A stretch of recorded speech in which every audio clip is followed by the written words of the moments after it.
Hello and welcome to the RadioTimes.com Soap Awards prediction series. I'm Helen Daly. And I'm Lewis Knight. As I'm sure you all know, the vote is now open for the RadioTimes.com Soap Awards, sponsored by Inspired Villagers, and you can vote in 6 categories. Today, we're going to be going into the nominations for comedic performance. The nominees are Jodie Prenger, Coronation Street, Johnny Freeman, EastEnders, Lisa Riley, Emmerdale, Georgie Porter, Hollyoaks, and Diane Langton, Hollyoaks. I mean, Lewis, comedy is such an important part of soap. Who's really stood out to you this year?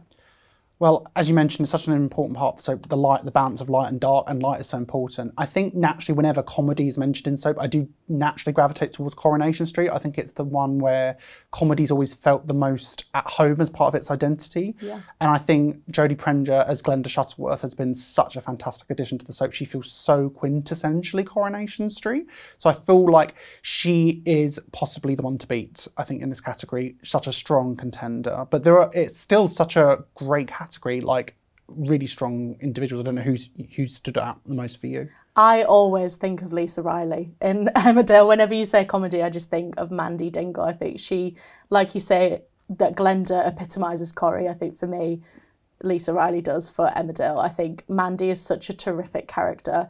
She's great at light and shade. I think when she's funny, she's really funny. You know, there's nothing wrong with a bit of toilet humour every now and then. It's very, very funny to me. No, I love it. And that's so at home with the Dingle family as well. 100%. Like, she's such a quintessential Dingle as well as feeling like such a part of like Emmerdale's identity as well. Like, and that family is definitely the first family of Emmerdale. And speaking of, obviously we had Jodie, quite new to Coronation Street. We've got Rhys Colwell as well, quite new to EastEnders. How incredible has he been over the past year? I love Rhys. I think he's such a great addition. Great partnership as well with Natalie Cassidy as Sonia. But I think he on his own is such a unique brand of like awkward humour that is like, I don't think ever before seen in a similar way in soap. I think there's just something so unique and like quite strange but endearing about him as a character. And also you never quite know like where he's going to go with some of his strange ramblings. It's very unpredictable, but in the best way. Yeah, it's so true. I think you're watching it and you're thinking, what is he going to do? Is he going to say something serious? Is he going to say something funny? And I think also, you know, if you think about the storyline, Rhys and Sonia have been going through an IVF journey. Bringing light to that storyline has been so important for them as characters as well.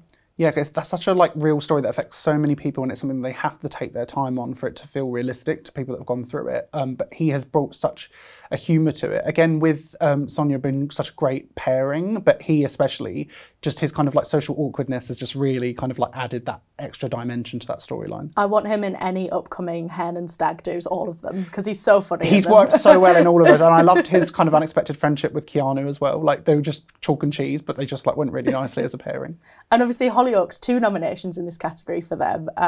Some standout performances there from the McQueen clan. Again, iconic soap family. I think the McQueens always kind of work well, always beloved by Hollyoaks fans. But I think Nana and Teresa are such funny, bubbly characters. I think it's just like impossible like not to like them and enjoy them. And I think they've become such staples over the years for that soap. So it's double trouble for them. Like, will that go against them in the vote? Who knows? But I think they've got double trouble. They've got like a chance to take it home, really. They've got 2 chances to take it home. Again, 2 faces who just need to be on Hollyoaks. They just bring so much joy and life to it. Quintessentially that soap, and I think if you didn't have those mainstay faces, like that's what soap's all about, is that continuity. And I think those 2 really bring that to Hollyoaks and make sure that it's kind of keeping viewers grounded in the identity of the show, which is so important. And obviously there has been a lot of very big, heavy drama storylines throughout the soaps, as we'll touch upon in the rest of the series. It's so refreshing to have comedy throughout, isn't it?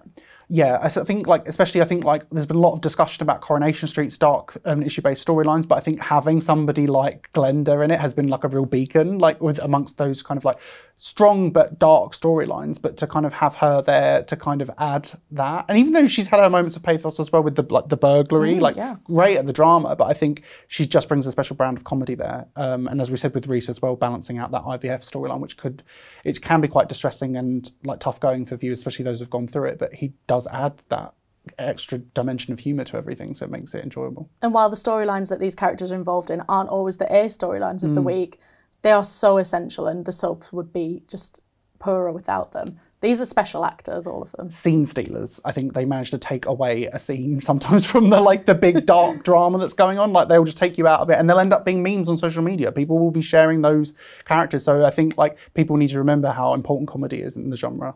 And how difficult it is to act. Hard going. I think being a comedy actor is probably often a lot harder than being a drama actor. Very difficult to get right. Absolutely. We salute you, comedy actors. Remember that the vote is open right now on radiotimes.com/soap awards. Closes on the 10th of June, so make sure you cast your votes before then.